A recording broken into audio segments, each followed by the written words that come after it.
Okay naman po, safe naman po siya, lalo na nung lumaki yung ilog. Opo. Bali, naiwasan yung mga aksidenteng nagigiba, yung malapit sa mga daan, Opo. yung dun sa may area doon, naayos din yung pagdaloy ng tubig. Bali, lahat naman po maayos na, hindi naman naepektuhan po yung banda rito. Opo. Kaya okay naman po lahat.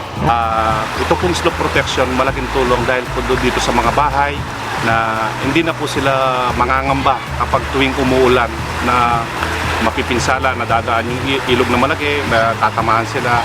Kaya boss, wala po akong masabi kung hindi maraming salamat po Boss Mikey, Madam Gloria. Maraming salamat po sa DPWH po.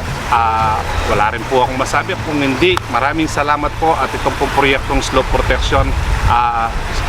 Good boss, sobrang tibay at nasa quality at basta thank you po. Yun lang po masasabi ko. Salamat po sa lahat po na ngayon siya na bumuo para yung matagal na namin na pinapangarap natupad na po. Salamat po.